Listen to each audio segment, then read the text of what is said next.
எல்லாருக்கும் வணக்கங்க. இந்த வீடியோல பார்த்தீங்கன்னா, ஒரு லைனிங் ப்ளவுஸ் வந்து ஃபுல் ஸ்டிச்சிங் வீடியோ போட்டிருக்கிறேங்க. இதுக்கு முன்னாடி கட்டிங் வீடியோ பார்ட் 1ஆ போட்டிருக்கிறேங்க. அதோட லிங்க் டிஸ்கிரிப்ஷனில் கொடுக்கல. வேணுனா செக் பண்ணி பாருங்க. அதுக்கு முன்னாடி நம்ம சேனலை சப்ஸ்கிரைப் பண்ணாதீங்க. மறக்காமல் ப்ளீஸ் சப்ஸ்கிரைப் பண்ணிடுங்க. வாங்க வீடியோக்குள்ளே போகலாம். அதுக்கு வந்து பார்த்தீங்கன்னா, ஃபஸ்ட்டு நம்ம கட் பண்ணி வச்சது ஒவ்வொன்றையும் வந்து லைனிங்கும் மெயின் ஃபேப்ரிக்கும் வந்து அட்டாச் பண்ணிக்கிறேங்க. ஃபஸ்ட்டு வந்து நான் ஸ்லீவ் எடுத்துக்கிறேன். இந்த இடத்த ஃபஸ்ட்டு நல்லா நோட் பண்ணிக்கங்க. ஸ்லீவில் வந்து நான் 1 இன்ச் மட்டும்தான் ஸ்டிச்சிங் அலவன்ஸ் கொடுத்துருக்கேன். அதை நான் எதுக்குன்னு வீடியோ இடையில சொல்கிறேன், நீங்கள் பார்த்துக்கோங்க. அதுக்கு வந்து பார்த்திங்கன்னா, உங்களுக்கு தெரியணுங்கிறக்காக நான் 1/2 இன்ச் விட்டு கட் பண்ணங்க இல்லைங்க, அதே அந்த 1/2 இன்ச் மேலேயே வந்து ஸ்டிச்சிங் போட்டு திருப்பி அடித்து எடுத்துக்கிறேங்க.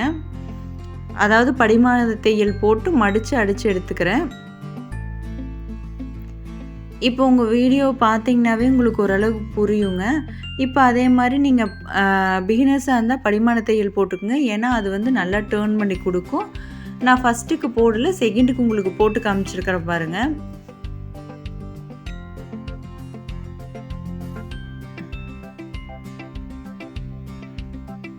இப்போ நீங்கள் வந்து படிமான தையல் போட்டு நல்லா கீறி விட்டு படிமான தையல் போட்டிங்கன்னா நல்லா ஃபினிஷிங் சூப்பராக வருங்க.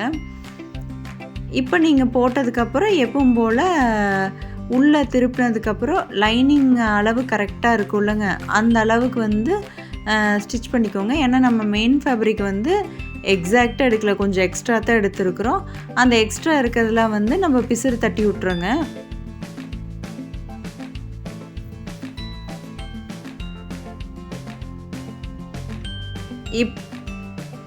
இப்போ நம்ம பிசுறு தட்டி விட்டதுக்கப்புறம் பார்த்திங்கன்னா, நம்மளோட 2 மெயின், அதாவது வந்து நம்ம ஹேண்ட் இருக்குல்லங்க, 2 ஜாயின் பண்ணி பார்த்ததுக்கப்புறம் சென்ட்ரு மார்க் பண்ணிக்கிறோம். சென்ட்ரு மார்க் பண்ணிவிட்டு நம்ம ஒரு இடத்த மட்டும் கை குழிவு எடுப்போம் இல்லைங்க, அந்த இடத்தையும் வந்து கட் பண்ணிவிட்டு அது ஒரு இன்ட்டு மார்க்கோ இல்லை அர்க்காத்தோ ஏதோ ஒன்று பண்ணி நம்மளுக்கு புரிஞ்ச மாதிரி மார்க் பண்ணி வச்சுக்கலாங்க. இப்போ வந்து ஃப்ரண்ட் பார்ட்டில் வந்து எப்படி நம்ம வந்து ஐடென்டி பண்ணிக்கலான்னா, அதாவது வந்து ஃப்ரண்ட்டில் ஹூக் டைப்பும் ஆப்போசிட்டு மாட்டுறதும் வந்து ஆப்போசிட் இருக்கிற மாதிரி கரெக்டாக பார்த்துட்டு அப்புறம் அடித்து திருப்பணுங்க. இந்த இடத்த வந்து கொஞ்சம் பிகினர்ஸ்க்கு வந்து நிறையாவே மிஸ்டேக் வருங்க. எப்படி சொல்கிறேன்னா, இப்போ வந்து நம்ம ஹூக் பாட்டும் அதை மாட்டுற பட்டி பாட்டும் பார்த்திங்கன்னா ஆப்போசிட்டில் இருக்கிற மாதிரி இல்லாமல் நம்ம அப்படியே போட்டு மடித்து எடுத்தோம்னா அது வந்து மறுபடியும் ஃபுல்லாக பிரிக்கிற மாதிரி வருங்க. இதை மட்டும் பிகினர்ஸ் வந்து நான் கரெக்டாக ஐடென்டிஃபை பண்ணிக்கோங்க. இதை அடித்ததுக்கப்புறம் பார்த்திங்கன்னா எக்ஸ்ட்ரா இருக்கிறதெல்லாம் கட் பண்ணி விட்டுட்டு ஃபுல்லாக அர்க்காத் பண்ணிக்கோங்க. அந்த டேர்னிங்க்கு வந்து நல்லாவே அர்க்காத் பண்ணிட்டு இப்போ பாருங்கள், நான் அர்க்காத் பண்ணுற மாதிரி நாச்சஸ் போட்டுட்டு அப்புறம் மறுபடியும் வந்து திருப்பிக்கிங்க. திருப்பி படிமான தையல் போட்டுக்குங்க. இது திருப்பியில் வந்து இந்த எட்ஜஸ்க்கு வந்து உங்களுக்கு கரெக்டாக வரலைன்னா ஏதாச்சும் ஒரு டூல், அதாவது வந்து நான் இது வந்து அந்த தையல் பிரிப்போம் இல்லைங்க, அந்த ஊசி வச்சு டேர்ன் பண்ணிங்கன்னா கரெக்டாக டேர்ன் ஆகிக்கும். இப்போ அது மேலேயே வந்து நம்ம ஒரு படிமான தையல் போட்டுக்கிறோங்க. படிமான தையல் போட்டதுக்கப்புறம் ஃபுல் சைடு ஒரு தையல் போட்டுக்கிறோம். தையல் போட்டு எக்ஸ்ட்ரா இருக்கிற மெயின் ஃபேப்ரிக்கை வந்து கட் பண்ணிடுங்க.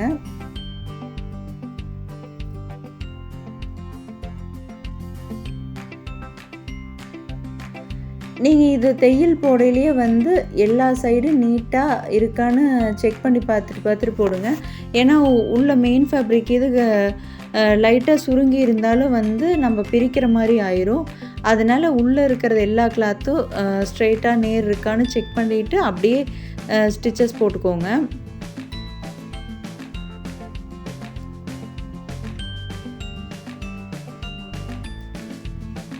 இப்போ நம்ம எக்ஸ்ட்ரா இருக்கிறதுலாம் வந்து எப்பவும் போல் கட் பண்ணி விட்டுருங்க.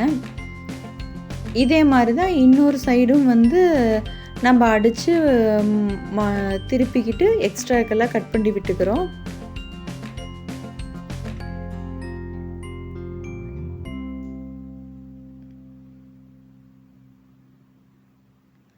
இதில நம்ம வந்து சென்டர் எப்படி மார்க் பண்ணணும்னா, நம்ம அளவு ப்ளவுஸ் இருக்குல்லங்க, அதில வந்து எந்தெந்த இடத்த எவ்வளோ மார்க் பண்ணியிருக்கான்னு குடுத்துருக்குறேங்க.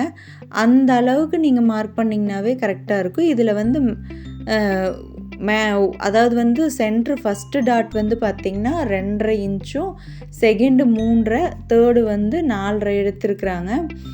இதில வந்து அந்த சென்டர் வந்து இதில 1 இன்ச்சுக்கு மட்டும் எப்படின்னு சொல்ட்டா, நம்மளோட பிரஸ்ட் சைஸை பொறுத்து 1 இன்ச் 1 1/4 இன்ச், அதாவது வந்து நான் இது 40 39.5 இன்ச் ப்ளவுஸுங்கிறனால வந்து பார்த்தீங்கன்னா, நான் 1 வைக்கிறேன். இன்னும் கொஞ்சம் எக்ஸ்ட்ரா அளவுனா நீங்கள் 1 1/4 அது மாதிரி வச்சுக்கலாங்க. இப்போ எல்லாத்தையும் வந்து மார்க் பண்ணதுக்கப்புறம் பார்த்தீங்கன்னா, இன்னொரு ஃபேப்ரிக்கையும் போட்டு லைட்டாக இது பண்ணிங்கனாவே வந்து அதோட அச்சு விழும். அதுலேயே நீங்கள் மார்க் பண்ணிக்கலாம். இதில் முக்கியமான விஷயம் நான் இதில் காட்டியிருப்பேன். 3 டாட்டோட அளவும் வந்து சென்ட்ரல வந்து ஒரே மாதிரி வரணுங்க. இப்போ பார்த்தீங்கன்னா, ஃபர்ஸ்ட்டு டாட்டுக்கும் செகண்ட் டாட்டுக்கும் இடையில எனக்கு 2க்கு பக்கம் வந்திருக்கும். அதே தான் வந்து 3 டாட்டோட கேப்பும் வருங்க. இந்த அளவு கரெக்டாக எடுத்திங்கன்னா, அதோட டாட்டோட அளவு வந்து கரெக்டாக வருங்க. இதில் எங்காச்சும் கொஞ்சம் மாற்றி, அதாவது வந்து சென்டர் டாட்டில் தான் மேக்ஸிமம் மிஸ்டேக் வரும். சென்டர் டாட்டில் வந்து நீங்கள் கரெக்டாக பிடிக்காம கொஞ்சம் மாற்றி மாற்றி பிடிச்சிங்கன்னா அதோட அளவு மாறுங்க. அப்போ நம்மளோட பிரஸ்ட் வந்து கரெக்டாக செட் ஆகாத மாதிரி இருக்குங்க. இதை மட்டும் கரெக்டாக ஃப்ரண்ட் பார்ட்டுக்கு நோட் பண்ணி ஸ்டிச்சஸ் போட்டிங்கன்னா உங்களுக்கு வந்து ஃப்ரண்ட் பீஸில் வந்து எந்த மிஸ்டேக்கும் வராதுங்க. அதை கம்ப்ளீட் பண்ணதுக்கப்புறம் பேக் பார்ட் எடுத்துக்கிறோம். பேக் பார்ட்டில் நம்ம கழுத்து வந்து நான் கட் பண்ணல. நீங்கள் ஃபஸ்ட்டே கட் பண்ணுறனாலும் கட் பண்ணலாம், இல்லை இப்போவே வந்து அதோட பிரிண்ட் தெரியுது பார்த்தீங்களா, அதை அப்படியே ஸ்டிச்சஸ் போட்டிங்கன்னா ரவுண்ட் நெக் வந்துருங்க. இதில் வந்து பிகினர்ஸ் வந்து பார்த்திங்கன்னா எல்லாத்துக்கும் சேஃப்டி பின் போட்டுக்கோங்க. பின் போட்டுட்டு நீங்கள் ஸ்டிச்சஸ் போட்டிங்கன்னா கொஞ்சம் ஈஸியாக இருக்கும். நம்ம ஸ்டிச்சஸ் போட்டதுக்கப்புறம் எப்பவும் போல் 1/4 இன்ச் விட்டு கட் பண்ணிவிட்டு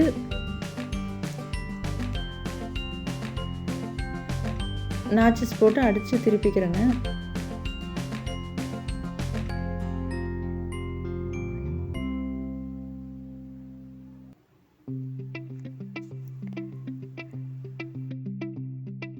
இப்போ வந்து ஃபுல்லாகவே நாச்சஸ் போட்டு நம்ம வந்து மடித்து திருப்பிக்கிறோங்க. இதுலேயும் நீங்கள் வந்து படிமான தையல் போட்டு திருப்பினீங்கன்னா நீட்டாக வந்துக்கும்.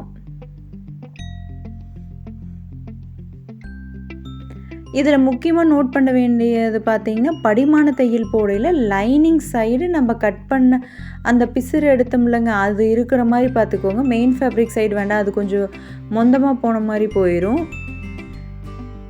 அப்புறம் எப்பவும் போல் படிமான தையல் போட்டு மேலே ஒரு தையல் போட்டதுக்கப்புறம் நம்ம சுற்றி ஒரு தையல் போட்டு எக்ஸ்ட்ரா இருக்கிற பீஸை கட் பண்ணி எடுத்துக்கிறேங்க. இதில் கட் பண்ணுறது பார்த்திங்கன்னா ஆம் ஹோல் சைடும் 2 சைடு மட்டும்தாங்க கட் பண்ணி எடுப்போம். கீழே வந்து நீங்கள் கட் பண்ண வேண்டாம். இது ஏன்னா நான் இப்போ சொல்லுவேன் பாருங்களேன். இப்போ நம்ம இது வந்து பீஸ் கொடுத்து எக்ஸ்ட்ரா பீஸ் கொடுத்து அடிப்போம்ல, அந்த இடத்த வந்து நீங்கள் வந்து எக்ஸ்ட்ரா ஃபேப்ரிக்கை கட் பண்ண வேண்டாம். ஏன்னு சொல்லி நான் இப்போ காமிப்பேன் பாருங்கள், அப்போ உங்களுக்கு புரியும்னு நினைக்கிறேன்.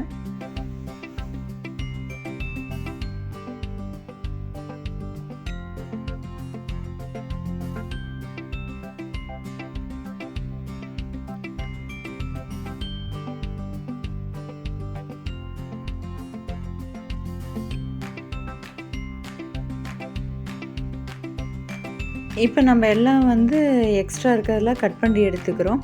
கட் பண்ணி எடுத்ததுக்கப்புறம் பார்த்திங்கன்னா, பட்டிக்கு வந்து நம்ம எக்ஸ்ட்ரா கிளாத் கொடுத்து தாங்க ஜாயின் பண்ணுவோம். அதில் நம்ம பட்டிக்கு வந்து ஃபஸ்ட்டே எக்ஸ்ட்ரா 1/2 இன்ச் விட்டுருக்குறோம். இதில் நம்ம வந்து எக்ஸ்ட்ரா இருக்கிற மெயின் ஃபேப்ரிக்கை நம்ம கட் பண்ண போகிறதில்ல. இந்த 1/2 இன்ச்சு மட்டும் கரெக்டாக மார்க் பண்ணிக்கோங்க. 2 சைடும் மார்க் பண்ணிவிட்டு பிகினர்ஸ்க்கு வந்து தெரியணுங்கிறதுக்காக அந்த 1/2 இன்ச் மேலே நான் ஒரு லைன் போட்டுக்கிறேன். இப்போ நம்ம வந்து கீழ் சைடு பட்டி அட்டாச் பண்ணுறதுக்காக, அதாவது வந்து லைனிங் ஃபேப்ரிக், இதுக்கு வந்து பார்த்திங்கன்னா லைனிங் ஃபேப்ரிக் வந்து ஒரு 2 1/2 இன்ச் 2 1/4 எடுக்கிற மாதிரி எடுத்துக்கோங்க. அதை வந்து நம்ம எப்படி இருந்தாலும் ஒரே லென்த்துக்கு இருக்காதுங்கிறனால அதை நம்ம ஜாயின் பண்ணிக்கிறோம். ஜாயின் பண்ணிக்கிட்டு இப்போ நம்ம மார்க் பண்ணோம்லங்க 1/2 இன்ச்சு, அந்த 1/2 இன்ச் மேலே வச்சு நம்ம தையல் போட்டுக்கிறோம். இதை வந்து நீங்கள் மெயின் ஃபேப்ரிக் எக்ஸ்ட்ரா இருக்கிறத கட் பண்ணலான்னு நினைக்கலாம். இந்த இடத்த நான் சொல்கிறேன் பாருங்கள், ஏன் நான் கட் பண்ணலின்னா, இப்போ நீங்கள் வந்து அந்த லைனை வந்து எந்த இடத்துல நீங்கள் லைன் போட்டிருக்கிறீங்களோ அதே இடத்த லைனிங் ஃபேப்ரிக் வச்சு நீங்கள் அடிச்சுக்கோங்க. இப்போது இந்த இடத்துல வந்து பார்த்திங்கன்னா நம்ம அப்படியே திக்காக வந்து அடித்து திருப்பியில் உங்களுக்கு ப்ளவுஸோட பேக் சைடு பார்த்திங்கன்னா நல்லா ஸ்டிஃபாக இருக்குங்க. அதே மாதிரி தான் எந்த இடத்த நீங்கள் பட்டி ஜாயின் பண்ணுறீங்களோ அந்த இடத்துல வந்து கொஞ்சம் மொந்தமாக உள்ள கிளாத்து இருக்கிற மாதிரி பார்த்துக்கிட்டிங்கன்னா நீங்கள் அந்த ப்ளவுஸு வியர் பண்ணையில் பார்த்திங்கன்னா அந்த இடம் வந்து நல்ல ஸ்டிஃபாக இருக்குங்க. சில பேர்த்துக்கு பார்த்திங்கன்னா பின்னாடி பேக் சைடு கொஞ்சம் தூக்குன மாதிரி இருக்கும். அது வந்து நம்ம ஸ்டிச்சிங்கில் லூஸ் இருந்தாலும் தூக்குன மாதிரி இருக்குங்க. இந்த மாதிரி நம்ம கொஞ்சம் கிளாத்து திக்காக கொடுத்து ஸ்டிச் பண்ணையில் அந்த பிரச்சனை கொஞ்சம் கொஞ்சம் குறையுங்க. அதுக்காகத்தான் வந்து நான் எக்ஸ்ட்ரா கிளாத் இருந்தால் கட் பண்ண வேண்டாம்னு சொல்கிறேன். இதெல்லாம் வந்து பார்த்திங்கன்னா பிகினர்ஸ்க்கு நல்லாவே யூஸ்ஃபுல்லாக இருக்குங்க. இப்போ உள்ளே கொடுத்து திருப்பினதுக்கப்புறம் நம்ம அந்த எக்ஸ்ட்ரா பீஸில் வந்து கொஞ்சம் மடித்து அடித்து இப்போ வந்து அதை வந்து உள் சைடும் வந்து நீட்டாக இருக்கிற மாதிரி தையல் போட்டு எடுத்துக்கிறேங்க. இப்போ இந்த இடத்த வந்திங்கன்னா நார்மலாக நம்ம ஃபேப்ரிக்கை தொட்டு பார்க்குறக்கும் இந்த இடத்த வந்து நல்லா கொஞ்சம் திக்னஸாக இருக்குங்க. அப்படி இருக்கையில் உங்களுக்கு அந்த மாதிரி தூக்குற பிரச்சனை அதெல்லாம் வந்துமே கொஞ்சம் குறையுங்க. இப்போ பாருங்கள், உள்ளேயும் எந்த பிசுறும் தெரியல, வெளியும் பார்த்திங்கன்னா நீட்டாக இருக்குது. இப்போ நம்ம ஷோல்டரை வந்து 2ஆக மடித்து போட்டு கீழே வந்து நம்ம வந்து ஒரு ஸ்டிச் போடுவோம் இல்லைங்க பேக் சைடு, அந்த ஸ்டிச் போட்டுக்கிறோம். 4.5லேருந்து 5 இன்ச் போட்டுக்கலாம், அது உங்களோட விஷ் தான். 2 சைடும் பார்த்திங்கன்னா ஷோல்டரோட சென்டர் எடுத்து நம்ம இதை 1/2 இன்ச்சு நம்ம எக்ஸ்ட்ரா விட்டோம். நம்ம உங்களுக்கு கட்டிங்கில் தெரியும், வேணால் நீங்கள் இந்த வீடியோலேயே வந்து கட்டிங் வீடியோ போய் பார்த்துட்டு வந்தீங்கன்னா உங்களுக்கு நல்லாவே புரியுங்க. இப்போ பட்டி ஜாயின் பண்ணுறோம். பட்டிக்கு வந்து நம்ம ஃபஸ்ட்டே ஆல்ரெடி ஒரு லைனிங் கட் பண்ணியிருப்போம், மெயின் ஃபேப்ரிக் கட் பண்ணியிருப்போம். அது கூடயே வந்து எக்ஸ்ட்ரா ஒரு பட்டி பீஸ் கட் பண்ணி வச்சிங்கன்னா இப்போ நான் சொன்ன மாதிரி தான். அதனால தான் இந்த 2 பட்டி பீஸையும் நான் ஒட்டுக்கா வீடியோவில் காமிக்கணுங்கிறதுக்காக தான் இதை நான் லாஸ்ட்டாக வந்து கட் பண்ணி ஸ்டிச் பண்ணுறேங்க. இப்போ இந்த இடத்த நீங்கள் 3 பீஸாக கட் பண்ணையில் அதே மாதிரி பாருங்கள், நம்ம அந்த மெயின் ஃபேப்ரிக் வந்து கொஞ்சம் எக்ஸ்ட்ரா இருக்கிறத நான் எக்ஸ்ட்ரா தான் விட்டுருக்கிறேன். இப்போ நம்ம இந்த பட்டி கட் பண்ணையிலேயே வந்து நம்ம 1/4 இன்ச்சு தான் தையலுக்குன்னு விட்டுருப்போம். அந்த 1/4 இன்ச் மட்டும்தான் நான் ஸ்டிச்சஸ் போடுறேன். நான் எக்ஸ்ட்ராங்கிறது மெயின் ஃபேப்ரிக்கில் எக்ஸ்ட்ரா இருக்கிறதாங்க உள்ளே விட்றேன். இப்போ நீங்கள் பார்த்தீங்கன்னா அடித்து திருப்பியில் இந்த இடத்தையும் அதே மாதிரி தான் நம்ம ஃப்ரண்ட் சைடு வந்து ஷேப் எடுத்து நம்ம பட்டி வந்து பார்த்திங்கன்னா கொஞ்சம் தூக்குன மாதிரி இல்லாமல் திக்காக இருக்கையில் நம்மளோட ஷேப்பில் அப்படியே ஃபிட்டாக இருக்குங்க. அதுக்காக தான் வந்து பார்த்திங்கன்னா இந்த பட்டி ஜாயின் பண்ணுற இடத்துல வந்து நம்மளுக்கு எக்ஸ்ட்ரா இருக்கிற பீஸை உள்ளே அப்படியே கொடுத்து ஸ்டிச் பண்ணிக்கிறது. இப்போ பார்த்திங்கன்னா இந்த நான் ஃபஸ்ட்டே வந்து ஒரு ஏரோ போட்டு காமிச்சிருப்பேன். கட்டிங்கில் நீங்கள் பார்த்தீங்கன்னா நல்லா புரியுங்க. அந்த ஏரோ சைடு கொக்கி சைடும் அதோட ஆப்போசிட் மாற்ற சைடும் வர்ற மாதிரி நீங்கள் வந்து ஸ்டிச் பண்ணிக்கோங்க. அதனால தான் வந்து பிகினர்ஸ்க்கு புரியணுங்கிறதுக்காக நான் கட்டிங்லேயே அந்த ஏரோ போட்டு காமிச்சிருப்பேன். இப்போ இதுலேயுமே பார்த்தீங்கன்னா உங்களுக்கு தெரியும்னு நினைக்கிறேன், லைட்டாக தெரியும். அந்த ஏரோ தெரியுது பார்த்தீங்களா? அந்த ஏரோ பார்த்தீங்கன்னா ஹூக் சைடு வர்ற மாதிரி ஸ்டிச் பண்ணுறதுக்காக தான் நாங்கள் அந்த ஏரோ போட்டு காமிச்சேன். பிகினர்ஸ்லாம் வந்து இதை நோட் பண்ணி வச்சுட்டிங்கன்னா நீங்கள் பிரிக்க வேண்டியதே வராதுங்க, நீட்டாக உங்களுக்கு ஃபினிஷிங் வந்துடும். இப்போ இந்த இடத்த வந்து நீங்கள் ஹூக் சைட்லாம் கரெக்டாக இருக்கா, ரெண்டும் ஒரே மாதிரி இருக்கான்னு செக் பண்ணிக்கோங்க. இப்போ நான் வந்து ஷோல்டர் ஸ்டிச் பண்ணுறேன். ஷோல்டருக்கு நான் 1/2 இன்ச் விட்டுருந்தேன். நீங்கள் 1/2 இன்ச்சோ இல்லை 1/4 இன்ச்சோ எவ்வளோ விட்டிங்களோ அதே அளவுக்கு வந்து ஸ்டிச் பண்ணிக்கோங்க. இப்போ நம்ம கை குழிவுக்கு வந்து நான் மார்க் பண்ணியிருந்தேன் பார்த்தீங்களா, அந்த கைக்குழிவுக்கு வந்து ஒரு எந்த அளவுக்கு நான் ஒரு 1/4 இன்ச்சுக்கு நான் அங்கே கட் பண்ணி காமிச்சிருப்பேன், அந்த அளவுக்கு நான் கட் பண்ணி எடுத்துக்கிறேங்க. கட் பண்ணி எடுத்ததுக்கப்புறம் பார்த்திங்கன்னா இப்போ நம்ம ப்ளவுஸோட சென்டர் நம்ம அர்க்காத் பண்ணியிருப்போம்ல, அதுவும் ஷோல்டர் நம்ம எந்த இடத்த ஜாயின் பண்ணியிருக்கோமோ அந்த இடம் சேம் பிளேஸில் வர்ற மாதிரி வச்சு ஸ்டிச் பண்ணிக்கோங்க. பிகினர்ஸ் வந்து ஃபஸ்ட்டு இந்த இடத்துலேருந்து ஸ்டார்ட் பண்ணிவிட்டு மறுபடியும் ப்ளவுஸ் 3 போட்டு ஸ்டிச் பண்ணிங்கன்னா கொஞ்சம் கொஞ்சம் அட்ஜஸ்ட்மெண்ட் வந்து இல்லாமல் கரெக்டாக வருங்க. இதே நீங்கள் ப்ராக்டிஸ் ஆகிட்டிங்கன்னா நீங்கள் மெஷர் பண்ணிட்டு இங்கேருந்தே ஸ்டிச் பண்ணி போயிடலாம். இப்போ நான் 2 தையல் போட்டதுக்கப்புறம் பார்த்தீங்கன்னா இந்த இடத்த வந்து நான் ஜிக்ஸாக் சிசர் வச்சு கட் பண்ணியிருப்பேன். 1/4 இன்ச் இருக்குல்லங்க, அதில் கொஞ்சம் நான் ஜிக்ஸாக் சிசர் வச்சு கட் பண்ணியிருக்கிறேன். உங்களுக்கு பாருங்கள் தெரியுதா? ஏன் தெரியுன்னா நார்மலாக வந்து என்னதான் ஓவர்லாக் போட்டாலும் இந்த சில்க் காட்டன் ப்ளவுஸ்லேருந்து பிசுறாக வருங்க. இதே இந்த சிக்ஸாக் சிசர் வச்சு எல்லா இடத்தையும் நீங்கள் வந்து லைட்டாக கட் பண்ணி விட்டிங்கன்னா எந்த பிசுறுமே வராது. ஃபினிஷிங் நீட்டாக இருக்கும். அதனால தான் நான் இதை யூஸ் பண்ணிக்கிறேன். இன்னொன்று பார்த்தீங்கன்னா பிகினர்ஸ் வந்து ஓவர்லாக் இல்லாதவங்க இதை வந்து யூஸ் பண்ணிக்கிட்டாலும் உங்களுக்கு நீட்டாக இருக்குங்க. இப்போ நான் வந்து இந்த இடத்த நான் உங்களுக்கு ஃபஸ்ட்டே சொல்லியிருப்பேன். ப்ளவுஸ் கைக்கு வந்து நான் இந்த இடம் கம்மியாக இருக்குது நோட் பண்ணிக்கோங்கன்னு சொல்லி இப்போ நான் அதையும் கிளியர் பண்ணுறேங்க. இதில் வந்து அளவு வந்து நான் ஸ்க்ரீனில் கொடுத்துருப்பேன். நான் அந்த அளவுக்கு தான் வந்து ஸ்டிச்சஸ் போட்டு எடுத்துக்கிறேன். இப்போ நான் சொல்கிறேன் பாருங்கள், ஏன் நான் வந்து எக்ஸ்ட்ரா இது இவ்வளோ கட் பண்ண வேண்டியது வந்ததுன்னா, நான் வந்து ஃபஸ்ட்டு கட்டிங்கில் பாடிக்கு வந்து 2 இன்ச் கொடுத்துருந்தேன். ஹேண்டுக்கு வந்து பார்த்திங்கன்னா நான் 1 இன்ச்சு தாங்க கொடுத்துருந்தேன். ஏன்னா இன்னொரு இன்ச் வேணுன்னா நம்ம ஒட்டு போடுற மாதிரி வரும். இன்னொன்று இது ஓன் ப்ளவுஸுங்கிறனால எனக்கு அந்த 1 இன்ச்சு எக்ஸ்ட்ரா இருக்கிறதே போதும் அப்படிங்கிறனால தான் நான் இந்த கட்டிங்கில் வந்து அந்த எக்ஸ்ட்ரா இருக்கிற 1 இன்ச்சு நான் கட் பண்ணி விட்டேன். இதே பாருங்க, இப்போ நல்லாவே தெரியும் பார்த்தீங்களா, 1 இன்ச் எக்ஸ்ட்ரா இருக்கா. அந்த 1 இன்ச்சை வந்து நான் இப்போ கட் பண்ணி விடுறேன். இதே வந்து நீங்கள் கஸ்டமர்ஸ்க்கு யாராச்சும் ஸ்டிச் பண்ணுற அப்படின்னா அவங்க எவ்வளோ கேட்டாங்களோ அவ்வளோக்கு ஸ்டிச் பண்ணி கொடுத்துருங்க. அந்த இடத்த நீங்கள் வந்து ஹேண்டுக்கு நீங்கள் ஒட்டு போட்டுக்கலாங்க. இது ஒட்டு போடுறது வந்து பார்த்திங்கன்னா இன்விசிபிளாக எப்படி போடுறங்கிறது நான் இன்னொரு வீடியோவில் உங்களுக்கு ஷேர் பண்ணுறேங்க. இதுலேயும் பார்த்திங்கன்னா நான் ஜிக்ஸாக் சிசர் வச்சு தான் கட் பண்ணுறேன், அந்த பிசுறு நீட்டாக வர்றதுக்காக. இது வந்து பார்த்திங்கன்னா நான் உங்களுக்கு தெரியணுங்கிறதுக்காக அங்கே 2 இன்ச் விட்டேங்க. நான் இது வேணும்னா நான் 2 இன்ச்சு கொடுத்து அடிச்சிருக்கலாம், எனக்கு போதும் அப்படிங்கிறனால விட்டுட்டேங்க. இப்போ நீங்கள் ஃபினிஷ் பண்ணதுக்கப்புறம் ஃபுல்லாக மெஷர்மெண்ட் எடுங்க. அளவு ப்ளவுஸுக்கு எவ்வளோ இருக்குது, நம்ம ஸ்டிச் பண்ண ப்ளவுஸில் எவ்வளோ வருதுன்னு மெஷர்மெண்ட் எடுங்க. இதில் வந்து ஹூக் பட்டிக்கு ஃபஸ்ட்டு ஒரு 1/4 இன்ச்சு, இந்த பக்கம் ஒரு 1/4 இன்ச்சு விட்டுருங்க. ஏன்னா அதில் ஒரு 1/4 இன்ச் போயிடும். இப்போ நீங்கள் மெஷர்மெண்ட் பண்ணி கரெக்டாக வந்துருச்சான்னு செக் பண்ணதுக்கப்புறம் கீழே இருக்கிற பட்டி இதையும் வந்து ப்ளவுஸ் வச்சு நீங்கள் மார்க் பண்ணிக்கோங்க. அதுவும் கரெக்டாக வந்துருச்சுன்னா நம்மளோட ப்ளவுஸ் பார்த்திங்கன்னா கிட்டத்தட்ட ரெடி ஆயிடுச்சு. இப்போ என்ன பண்ணணும், ஹூக் பட்டியும் ஆப்போசிட் பட்டியும் ஸ்டிச் பண்ணால் ஓகே.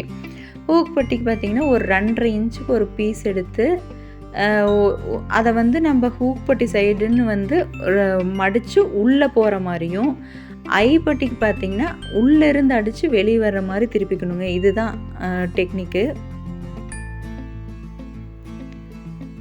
இப்போது இது ரெண்டையுமே வந்து அடித்து திருப்பினதுக்கப்புறம் நம்ம ஹூக்கு எத்தனை வேணுங்கிறத முடிவு பண்ணி நம்ம அதை ஸ்டிச் பண்ணுங்க. இப்போ இது ஆப்போசிட் சைடு மார்க் பண்ணிட்டோமா. ஹூக்கு வந்து கீழே பட்டியிலிருந்து 3 ஹூக் கம்பல்சரி வைக்கணுங்க. அதுக்கு மேலே நீங்கள் 3 வைக்கலாம், 2 வைக்கலாம், அது உங்களோட விஷ். அதாவது ஹைட்டை பொறுத்து நீங்கள் மாற்றிக்கோங்க. ஆனால் பட்டிக்கு கீழே 3 கம்பல்சரியாக வரணுங்க.